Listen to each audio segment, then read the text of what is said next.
சில பேர் கேட்டாங்க, இந்த வாட்ஸ்அப்பில் என்கிட்ட ஜெபிக்க கூப்பிடுறவங்களில் ஒருத்தர் கேட்டாங்க, ஏன் கையை உயர்த்தி ஜெபம் பண்ணுறீங்க அப்படின்னு கேட்டாங்க. கையை உயர்த்துறது நம்ம இப்படி உயர்த்தலாம், இப்படி உயர்த்துறாங்க சில பேர். பூசையில் ஃபாதர் இப்படி வச்சுருக்கிறாரு. இந்த கையை உயர்த்தி ஜெபிக்கிறது இஸ்ரேல் மக்களுடைய பழக்கம். நம்ம முன்னோர்கள் இஸ்ரேல் மக்களுடைய பழக்கம் கையை உயர்த்தி இப்படி ஜெபிக்கிறது. முஸ்லீம்கள், இஸ்லாமிய சகோதரர்கள் இப்படி ஜெபிப்பாங்க இல்லை. யாவே ஆண்டவற்ற அபிரகாமினுடைய பிள்ளைகள், முஸ்லீம்களுக்கு இப்ராஹிமின் பிள்ளைங்கள் இஸ்மாயில், அவருடைய கோத்திரங்கள் எல்லாம் நம்ம ஒரே இனம்தான். இஸ்ரேல் மக்கள் அதிலேருந்து வந்தது தான், அபிரகாமினுடைய பிள்ளைகள் தான். இந்த அபிரகாமினுடைய பிள்ளைகள் கடவுள்கிட்ட எப்படி, யாவே ஆண்டவர்கிட்ட எப்படி ஜெபம் பண்ணாங்கன்னா கையை உயர்த்தி ஜெபம் பண்ணாங்க. கையை உயர்த்தி ஜெபம் பண்ணுறதுல இப்படி அல்லது இப்படியெல்லாம் இதனுடைய பாணி நம்ம யோசனை பண்ணி பார்த்தா பிச்சை கேட்கறது, தர்மம் கேட்கறது. நம்மளை விட பெரியவங்கள்ட்ட ஐயா அப்படின்னு சொல்கிறோம் இல்லை. ஆங்கிலேயர்கள் இந்தியாவுக்கு வந்ததுனால, தமிழ்நாட்டுக்கு வந்ததுனால நம்ம சார்னு சொல்கிறோம். ஆசிரியர்களெல்லாம் சார் இல்லை, ஐயா அப்படின்னு சொல்கிறோம். அப்படின்னா மதிப்பிற்குரியவங்க, நம்மளை விட பெரியவங்க, படித்தவங்க மட்டும் இல்லை, படித்தவங்களாக இருக்கலாம், வசதி உள்ளவங்களாக இருக்கலாம், நமக்கு உதவி செய்கிறவங்க. ஏன் வாத்தியாருங்களை சார்னு கூப்பிட்றோம் அல்லது ஐயான்னு கூப்பிட்றோம்? நம்மளுக்கு கற்றுக் கொடுக்குறவங்க, அவங்களால நமக்கு அறிவு வருது, அவங்களால நம்ம பட்டம் பெறுகிறோம். பிரைஸ் எல்லாம் ஹல்லேலூயா. அது மாதிரி பெரியவங்கள்ட்ட ஐயா. நம்ம இப்பெல்லாம் அப்படி நிறைய பேர் இல்லை, பிச்சைக்காரங்கன்னு சொல்கிற அளவுக்கு யாரும் இல்லை. இப்போ நாடு முன்னேறிடுச்சு, நல்லது தான், ரொம்ப சந்தோஷமான காரியம். கரங்களை தட்டி ஆண்டவருக்கு நன்றி சொல்லுவோம். ஆனால் அந்த மாதிரி எல்லாம் இருந்தவங்க, தர்மம் கேட்குறவங்க நிறையா இருந்த காலத்தில், இப்போ என்னுடைய கிராமத்துலலாம், நான் பிறந்து வளர்ந்த கிராமத்துலலாம், மற்ற எல்லா இடத்துலையும் தான் நான் பார்த்தது நான் சொல்கிறேன். மதியான வேளையில், சில சமயத்தில் காலையிலையும் கூட, ராத்திரியில் 3 வேளையும் நிறைய எங்கள் ஊர்லலாம் எப்படி ஒரு 10 பேர், எங்கள் ஊருக்கு வெளியில் ஒரு ஆலமரம் இருக்குது. அந்த ஆலமரத்து அடியில் 10 பேராவது 2-3 குடும்பமாக அப்படி குழுவாக உட்காந்துருப்பாங்க. அது குடும்பம், அவங்க குடும்பம்னு நினைக்கிறேன், உட்காந்துருப்பாங்க. அந்த சாப்பாட்டு நேரம் வந்துருச்சுன்னா, மத்தியான வேளையில் 12:30 எங்கள் கோயிலில் மணி அடிச்சிச்சுன்னா உடனே புறப்பட்டு வருவாங்க. யாருக்குறைய 12:30 1 மணிக்கு அப்படி வருவாங்க. அம்மா கூப்பிடுவாங்க, ஐயா வீட்டுக்கு வெளியிலேருந்து கூப்பிடுவாங்க. அப்போ வீட்டில் இருக்கவங்களுக்கு தெரியும், அது நம்மளுக்கு அலாம் அடித்தா காலையில் எழுந்திரிக்கணுங்கிற மாதிரி அந்த சவுண்டு கேட்டாலே உணவுக்காக வந்திருக்காங்க அப்படின்னு தெரியும். அவங்கள்ட்ட போட்டால் இப்படி நீட்டுவாங்க, பாத்திரத்தை நீட்டுவாங்க. பிரைஸெல்லாம் கடவுள்கிட்ட நம்ம கேட்குறோம், நம்ம எல்லாத்துக்கும் பெரியவர் அவர். அப்போ ஆண்டவரே, கடவுளே அப்படின்னு நம்ம ஜெபிக்கிறோம். கையை உயர்த்தி ஜெபிக்கிறது இயல்பாக நமக்கு வர்றது. அவர் எல்லாத்துக்கும் மேலே பெரியவர். அவர் தான் வெளிச்சத்தை கொடுக்குறாரு, அவருக்கு தான் நிலா கொடுக்குறாரு, கதிரவனை கொடுக்குறாரு, மழையை கொடுக்குறாரு, பனியை கொடுக்குறாரு, எல்லாத்தையும் நம்மளுக்கு உணவு கொடுக்குறாரு, காற்று சுவாசிக்கிற காற்று கொடுக்குறவர். அப்போ அவர்கிட்ட நம்ம கெஞ்சி தான் கேட்கணும். முட்டி போட்டு கேட்குற பழக்கம் இஸ்ரேல் மக்கள்கிட்ட உண்டு, நம்மள்கிட்டே உண்டு. இஸ்ரேல் மக்களுக்கு யாருக்குமே முட்டி வலி வரல. நம்ம நிறைய பேருக்கு 30 வயசு தாண்டும் போதே முட்டி வலி வந்துடுது. அதனால் முட்டி போடுற பழக்கம் நிறைய பேருக்கு இப்போ முடியல, இல்லாமல் போச்சு. பிரைஸ் எல்லாம் இந்த வசனம் நமக்கு சொல்லுது பாருங்க. ஆண்டவர்கிட்ட அவர்கள் கை உயர்த்தி ஜெபிக்கும் பொழுது, நான் கை உயர்த்தி வேண்டுகையில் பதில் அளித்தரணும். பிரைஸ் எல்லாம் நம்ம கை உயர்த்தி ஜெபிக்கிறது ரொம்ப முக்கியமானது. நம்ம திருப்பலியில் எப்போ கை உயர்த்தி ஜெபிக்கிறாங்க, பொதுநிலையினர் எல்லாரும் கூட சேர்ந்து குருகுலம் விண்ணுலகில் இருக்கிற எங்கள் தந்தையே. ஆமாம், இப்போ ஜெபிப்போமாகன்னு ஃபாதர் ஜெபிக்கிறாரு. அப்போ பேசாமல் இருக்கிறோம். உம்மோடு தூய ஆவியாரின் ஒன்றிப்பில் இறைவனாக என்றென்றும் வாழ்ந்து ஆட்சி செய்கின்ற எங்கள் ஆண்டவரும் உமது அன்பு மகனுமாகிய இயேசு கிறிஸ்துவின் திருப்பெயரால் மன்றாடுகின்றோம். எல்லாரும் சொல்ல பார்த்தீங்களா? நீங்கள் எல்லாரும் நம்ம ஆமேன்னு சொல்லும் போது தான் நம்மளும் கை உயர்த்தி ஃபாதரோட ஜெபம் பண்ணோம்னு அர்த்தம். ஆமேன்னு சொல்கிறது ஃபாதரோடு சேர்ந்து நம்ம ஜெபம் பண்ணியிருக்கிறோம், அந்த வேண்டுதல் தான் நாங்களும் ஆண்டவரே உங்கள் முன்னால் வச்சுருக்கிறோம் அப்படின்னு அர்த்தம். எல்லாத்துக்கும் அந்த புஸ்தகம் தர முடியாது இல்லை, திருப்பலியில் ஃபாதர் சொல்கிற ஜெப புஸ்தகத்தை எல்லாருக்கும் தர முடியாது. அப்போ அவர் சொல்லும் பொழுது அவர் ஜெபம் சொன்னதையும் ஆமேன் அப்படின்னு சொல்கிறோம். பிரைஸெல்லாம்.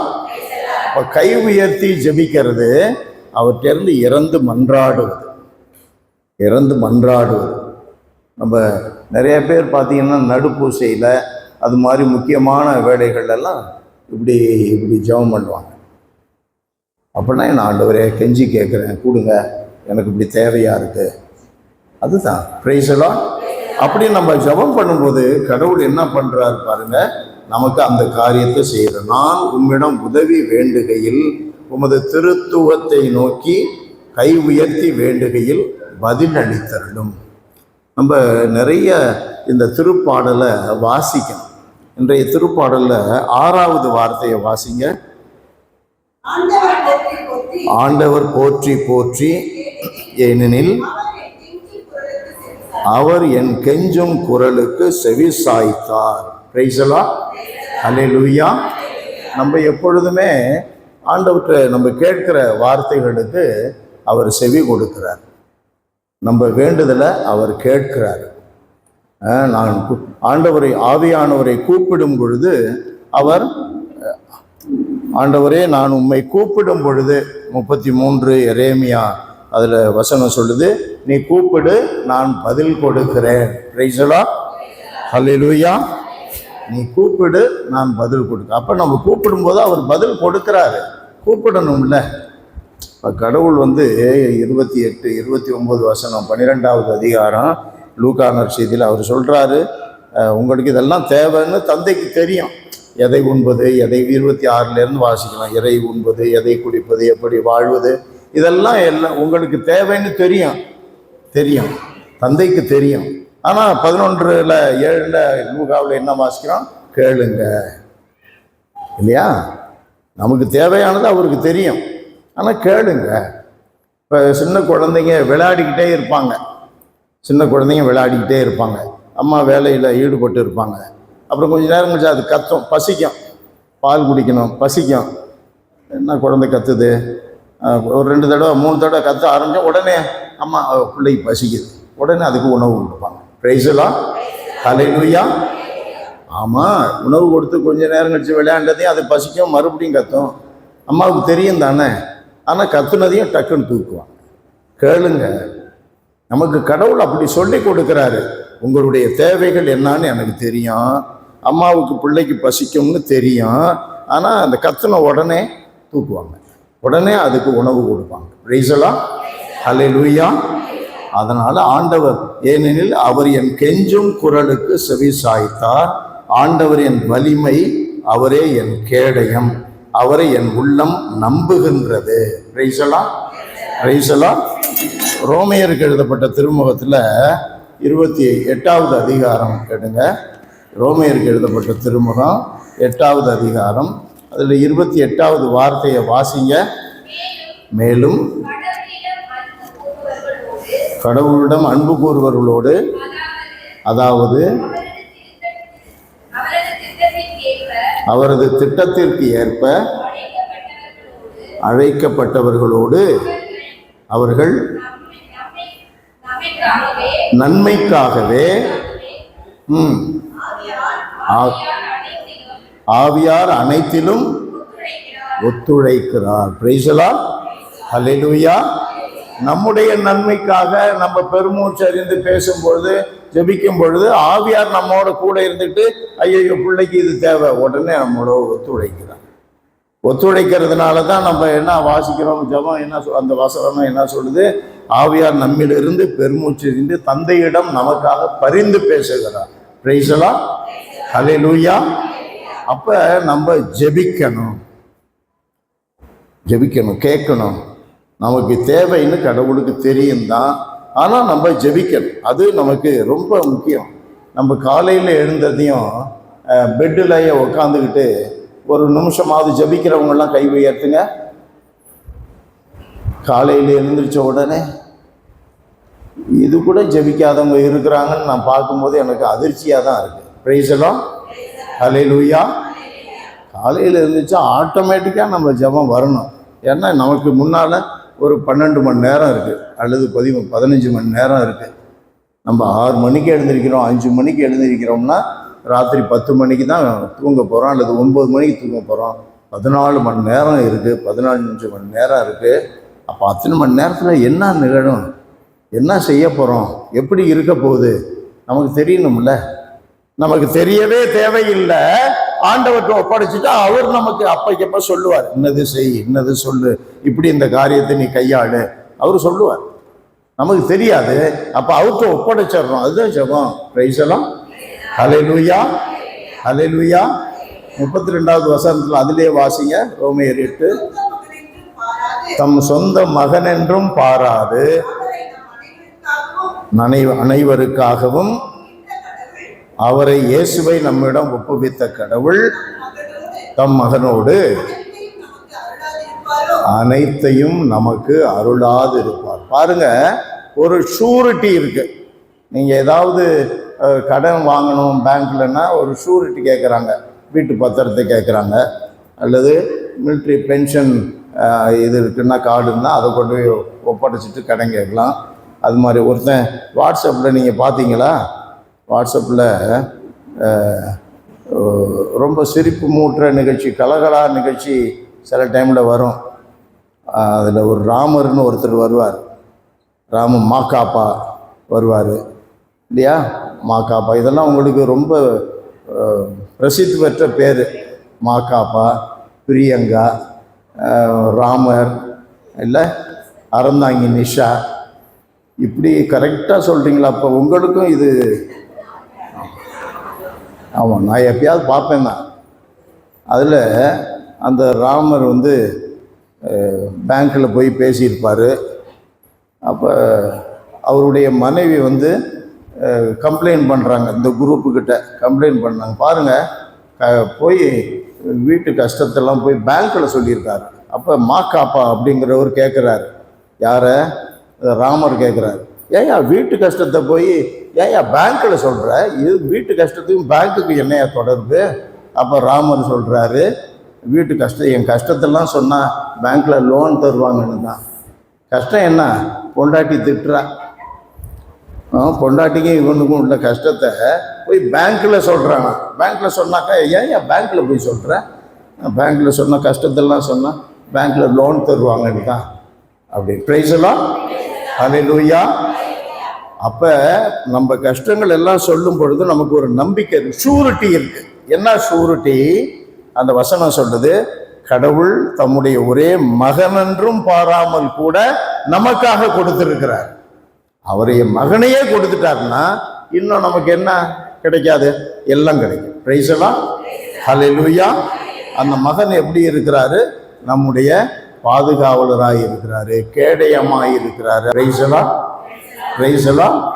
திருப்பாடல்ல 27 வாசிப்போம், ஆண்டவரின் கேடயமாய் இருக்கிறார், ஆண்டவரின் அரணாய் இருக்கிறார். 125வது திருப்பாடல்ல முதல் வசனத்துல ஆண்டவரை நம்புவோர் பேறு பெற்றோர். ஏன்னா எருசலேமை சுற்றி மலைகள் சூழ்ந்திருக்கிறது மாதிரி, அந்த மலைகள் சூழ்ந்திருக்கிற மாதிரி கடவுள் நம்மை சூழ்ந்திருக்கிறார். அப்போ நம்ம தனியா இல்லை, நம்ம பயப்பட தேவையில்லை. நம்மளை சுற்றி அரண் இருக்கு. அவரே என்னுடைய கேடயமும் அரணுமாய் இருக்கிறார். பிரைஸ் எல்லாம் ஹல்லேலூயா. எவ்வளவு பிரச்சனை வரட்டுமே, எவ்வளவு பிரச்சனை வரட்டும், ஆனால் நம்ம தனியா இல்லை. ஓகே, தனியா இருக்கணும்னு வச்சுக்கோங்க, நம்மளை சுற்றி கடவுள் இருக்கிறாரு. எந்த தீமையும் அவரை தாண்டி வரவே முடியாது. இப்போ ஊரில் பஞ்சாயத்து நடக்கும் கிராமங்களில். இப்பெல்லாம் பஞ்சாயத்தில் எதுக்கு எடுத்தாலும் போலீஸ் ஸ்டேஷனுக்கு போயிடுறாங்க, கோர்ட்டுக்கு போயிடுறாங்க. முன்னாலெல்லாம் ஊர்களில் கிராமங்களில் கட்டுப்பாடு, பஞ்சாயத்து அதெல்லாம் இருக்கும். ஏதாவது தப்பு நடந்துட்டால் உடனே அந்த ஊரில் இருக்க தலைவர்கிட்ட சொல்லுவாங்க, உடனே ஊர் கூட்டம் போடுவாங்க, கேஸை சொல்லுவாங்க. என்னப்பா ஏதுப்பா இது மாதிரி செய்யப்பா, இது மாதிரி செய்யாத, ஒரு பஞ்சாயத்து ஒரு நல்ல தீர்வு கொடுப்பாங்க. பிரைஸ் எல்லாம் ஹல்லேலூயா. அந்த மாதிரி நம்மளை அப்போ அந்த பஞ்சாயத்தில் சொல்லுவாங்க. சில பேர், நீ இது மாதிரி சொன்னியாமே, அப்போ உடனே கையில் இருக்க குழந்தை கீழே போட்டு என் குழந்தைய நான் தாண்டுறேன், நான் அப்படி செய்வேனா? அவனை குழந்தைய போட்டு தாண்ட சொல்லுவாங்க இல்லை? அப்போ குழந்தைய தாண்டான்னா அதை விட பெரிய காரியம் செய்ய முடியாது, அவ்வளவு உண்மை. இப்போ இயேசுவை தாண்டி நம்மள்ட்ட எதுவும் வர முடியாது. நம்மள்ட்ட பக்கத்துல இயேசு இருக்க, கரங்களை தட்டி ஆண்டவர் மகிமை. நம்ம கூடன்னா பக்கத்தில் இருக்கிறது மட்டும் இல்லை, நம்மளை எருசலேம் மலைகள் சூழ்ந்திருப்பதை போல கடவுள் நம்மை சூழ்ந்து இருக்கிறார். பிரைஸ் தி லார்ட், ஹல்லேலூயா. ஆமாம், மலை எவ்வளோ உயரம் இருக்கு, ஒரு மனுஷனா அவ்வளோ உயரம் கிடையாது இல்லை? அந்த மலைகள்லேருந்து நமக்கு உதவி வரும். 121 திருப்பாடல்ல உதவி எனக்கு எங்கிருந்து வரும்? விண்ணையும் மண்ணையும் படைத்த ஆண்டவரிடம் இருந்தே வரும். பிரைஸ் தி லார்ட், ஹல்லேலூயா. இந்த பக்கத்தில் ஒரு பெரிய ஆள் இருக்கிறாரு, அவரெல்லாம் நீ கேட்டு பார்த்துக்க, அவரெல்லாம் என்னோட இருக்கிறாரு, நீ என்ன நினச்சிக்கிட்டு இருக்கிற, என்னை பற்றி என்ன நினைக்கிற அப்படின்னா ஒரு பெரிய ஆளை சுட்டி காட்டலாம். பணக்காரனாக இருப்பான், பெரிய அதிகாரியாக இருப்பான், எனக்கு எஸ்ஐயை தெரியும், எனக்கு டிஎஸ்பியை தெரியும், எனக்கு எம்எல்ஏ தெரியும், அப்படியெல்லாம் தெரியும். அவரால் எம்எல்ஏ காய்ச்சல் வந்தாக்க என்ன செய்வார்? படுத்துக்குவார் இல்லை? எஸ்ஐ காய்ச்சல் வந்தாக்க லீவ் போட்டு வீட்டில் படுத்திருப்பார், ஆஸ்பத்திரியில் படுத்திருப்பார். அவருக்கு அவ்வளோதான். விண்ணையும் மண்ணையும் படைத்த ஆண்டவரிடமிருந்தே உதவி வரும். அந்த வசனத்தை பார்த்தீங்களா? அப்போ அவர் எப்பொழுதும் படுக்கிறது இல்லை. அந்த அடுத்த வசனத்தில் பார்த்தா இஸ்ரேலுக்கு உதவி செய்கிற ஆண்டவர் அயர்வதும் இல்லை, உறங்குவதும். அவருக்கு தூக்கமே கிடையாது, தான் பிள்ளைய எப்பொழுதும் கண்ணும் கருத்துமா பார்த்துக்கிட்டே இருக்கிறார். பிரைஸ் தி லார்ட், ஹல்லேலூயா. அன்பானவர்களே, அப்படி இந்த வசனம் நமக்கு என்ன சொல்லி கொடுக்குது அப்படின்னா, என்னுடைய குரலுக்கு அவர் செவி சாய்க்கிறார், ஆகவே அவரே என் வலிமை, அவரே என் கடையம், அவரை என் உள்ளம் நம்புகின்றது. பிரைஸ் தி லார்ட், ஹல்லேலூயா.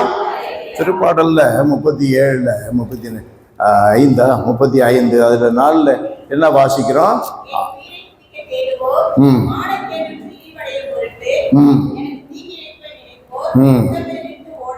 புறமுதுகு விட்டு ஓடட்டும். ஏன் யாரை பார்த்துட்டு புறமுதுகு விட்டு ஓடுவாங்க? எனக்கு பின்னால் ஒருத்தர் எனக்கு சப்போர்ட்டா நிற்கிறவர், ரொம்ப பெரிய ஒரு மலை போல உயர்ந்தவர்,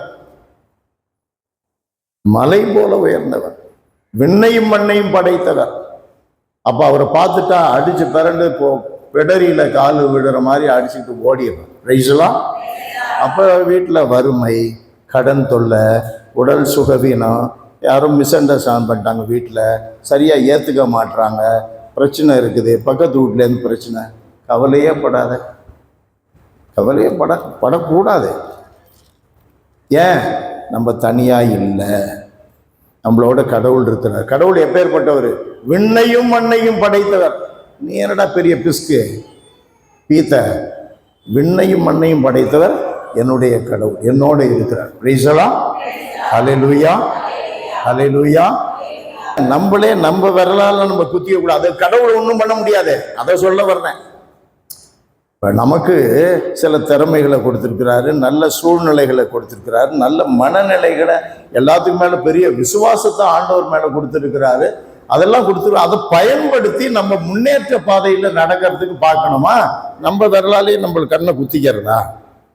அது குத்திக்கிட்டா கண்ணு வலிக்குது, வலிக்கும் தான், கண்ணில் தண்ணி வருது, வரும் தான். அதுக்கு கடவுள் ஒன்றும் பண்ண முடியாது.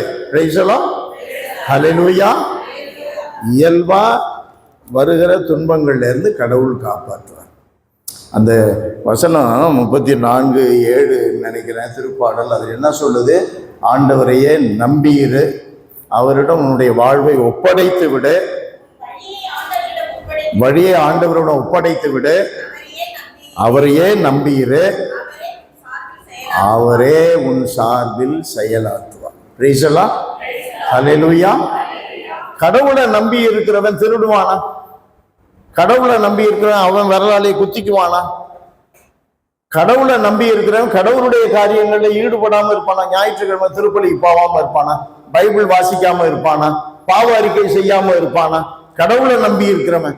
கடவுளை நம்பாதவன் பாவ அறிக்கை செய்ய மாட்டான்.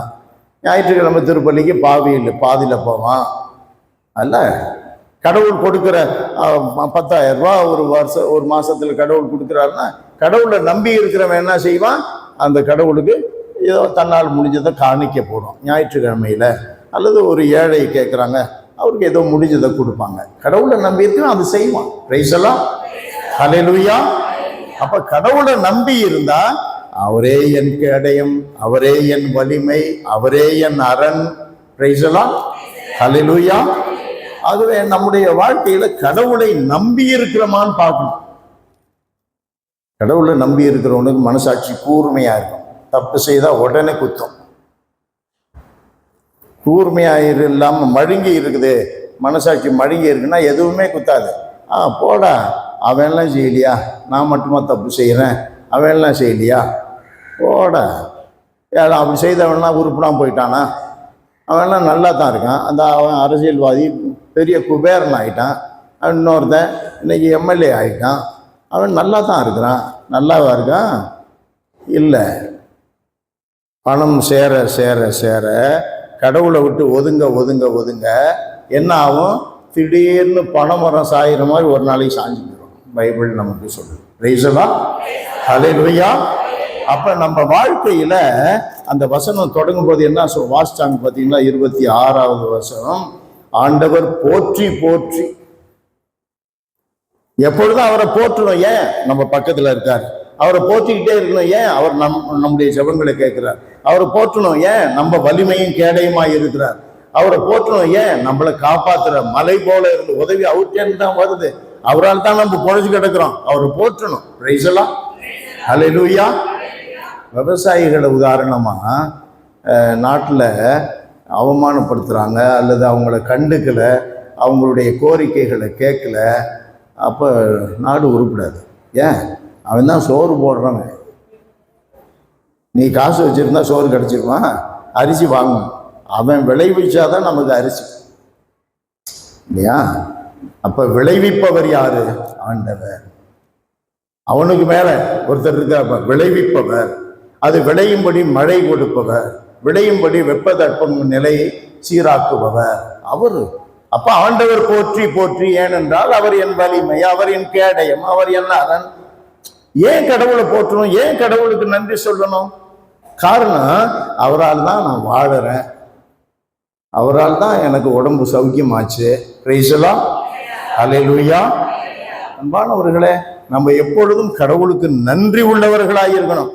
குடியாத்தம் பங்குல நான் இருக்கும்போது அவர்களுக்கு ஒரு காரியத்தை சொல்லி கொடுத்தேன்.